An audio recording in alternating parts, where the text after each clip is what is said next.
राधे राधे मेरे प्रिय साथियों, आप सभी लोग जानते हैं कि 14 जनवरी 2026 को मकर संक्रांति है और मकर संक्रांति के दिन 14 दान करने का विशेष महत्व है। और बहुत सारे लोगों के मन में ये प्रश्न होता है कि कौन सी वह 14 चीज हैं जो कि अगर हम मकर संक्रांति के दिन दान करते हैं तो इससे हमारे घर में सुख, शांति, बरकत, पैसा सब कुछ आना शुरू हो जाता है। क्योंकि मकर संक्रांति के दिन किया गया दान कभी समाप्त नहीं होता है, उसका फल आपको हमेशा मिलता है। और जिस तरीके से 14 तारीख को मकर संक्रांति का पर्व पड़ता है, उसी तरीके से 14 चीजें दान करने का इस दिन महत्व बताया गया है। साथियों, ऐसा जरूर नहीं कि आप पूरी 14 चीजें ही दान करें। आपको जितनी चीजें इसमें से मिल जाए या आप जो चीज इनमें से दान कर सकते हैं, आप उतनी भी दान करेंगे तो भी आपको इस दान का पूरे साल भर फल जरूर मिलेगा। साथियों, अब कई सारे लोग यहाँ पर ये भी सोचते हैं कि मकर संक्रांति के दिन जो 14 चीज हम दान दे रहे हैं, क्या वह 14 एक ही चीज होगी या अलग अलग होगी?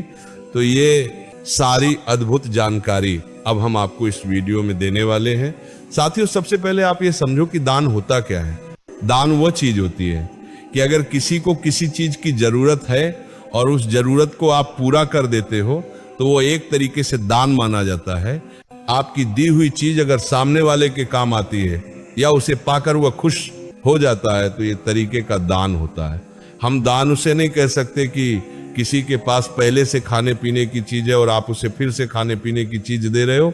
अगर किसी को उस चीज की जरूरत नहीं है जो आप दान में दे रहे हो तो फिर आपके दान का कोई मतलब नहीं होता है। इसीलिए मकर संक्रांति के 14 दान बहुत सोच समझ कर दिया जाते हैं। साथियों, मकर संक्रांति को सबसे पहले और सबसे आसान दान होता है तिल और गुड़ से बने लड्डुओं का दान। क्योंकि मकर संक्रांति पर सभी लोगों के घर में लड्डू बनते हैं, पर दान के रूप में आपको तिल और गुड़ के बने हुए लड्डू देना चाहिए। और ऐसे नहीं कि आप 14 लड्डू पन्नी में रखकर या कागज में रखकर किसी को दान देकर आ जाए, ऐसे नहीं करना है। बल्कि एक नया स्टील का टिफिन या डब्बा आपको लेना है और उसमें आपने ये 14 लड्डू रखना है, इसका ढक्कन लगाकर फिर आपको इसे दान करना है। और जब आप ये टिफिन जिसमें अपने 14 तिल्ली और गुड़ के लड्डू रखे हैं इसका दान दें तो उस समय इसके साथ में कुछ 10 रुपए या जितने आप देना चाहे उतने पैसे भी रखकर जरूर दें। ऐसा करने से हमारे दान में जो भी कमी होती है वो दूर हो जाती है। साथियों, इसके बाद में दूसरा दान आता है कपड़ों का दान। क्योंकि मकर संक्रांति के समय बहुत ज्यादा ठंड होती है और ठंड के समय अगर आप गरीबों को या जरूरतमंद व्यक्तियों को गर्म कपड़े, स्वेटर या कंबल आदि बांटेंगे तो ये बहुत ही अच्छा होगा। अब इसमें ऐसा जरूरी नहीं कि आप 14 ही कपड़े बांटे या 14 ही कंबल बांटे। आप एक चाहे, दो चाहे, जितनी कंबल चाहे, जितने कपड़े चाहे उतने दान कर सकते हैं। साथियों, इसके बाद मकर संक्रांति का जो तीसरा दान है वह उन लोगों के लिए है जो पहली बार दान करने जा रहे हैं। इसमें आप 14 गोला या जिसे हम खोपड़ा कहते हैं उसका दान करना है, या 14 नारियल जटा वाले का भी आप दान कर सकते हैं। साथियों, इसके बाद चौथा जो दान है वह सुहाग की सामग्री का है। हमारी सुहागन महिलाओं की जो भी सुहाग की सामग्री लगती है, आप चाहे तो वो पूरी सामग्री इकट्ठा करके 14 सुहाग की महिलाओं को दान दे सकते हैं या किसी एक महिला को भी दे सकते हैं। इसके अलावा आप चाहे तो 14 चूड़ियां दान कर सकते हैं, 14 बिंदी के पत्ते दान कर सकते हैं, 14 मेहंदी की पुड़िया दान कर सकते हैं। कोई भी एक सुहाग की सामग्री में से भी आप 14 चीज दान करके फल प्राप्त कर सकते हैं।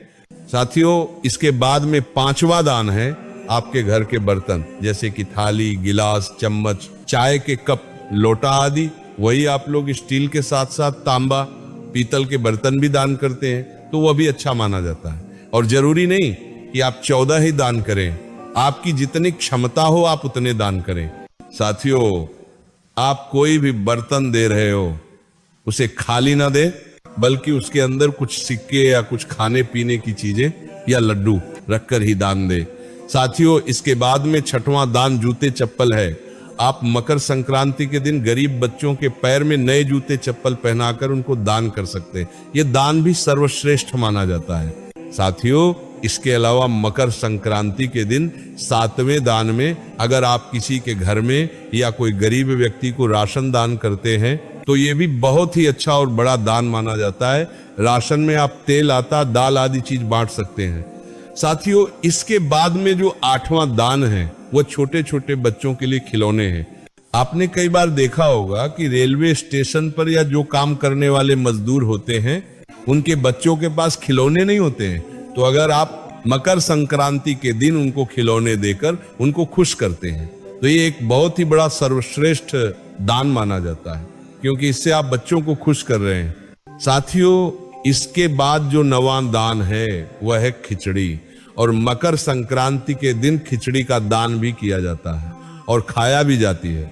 पर इस बार खिचड़ी का दान आप मकर संक्रांति के दिन नहीं कर पाएंगे, क्योंकि इसी दिन एकादशी भी पड़ रही है और खिचड़ी में चावल और दाल का प्रयोग होता है। इसलिए आप इस बार खिचड़ी का दान ना करें, और खिचड़ी का दान आप करना चाहते हैं तो उसके अगले दिन करें। साथियों, इसके बाद मकर संक्रांति का जो 10वां दान है वह है दीपदान। कई सारे लोगों को तो पता ही नहीं है कि मकर संक्रांति के दिन दीपदान भी किया जाता है, और इस दिन 14 दीपकों का दान किया जाता है। ये 14 दीपक अपने घर में तैयार करके इन्हें 14 अलग अलग जगह पर रखा जाता है। इसके लिए हमने एक अलग वीडियो बना दी है, आप हमारे चैनल पर जाकर देख सकते हैं कि ये 14 दीपक कैसे तैयार करना है और कौन सी 14 जगह पर जाकर ये दीपक हमें मकर संक्रांति के दिन रखकर इनका दीप दान करना है। साथियों, इसके बाद 11वां दान है अन्नदान। आपने ये तो सुना ही होगा, अन्नदान महादान के बराबर होता है, इसलिए इस दिन आप जितना हो सके उतना अन्न का दान भी जरूर करें।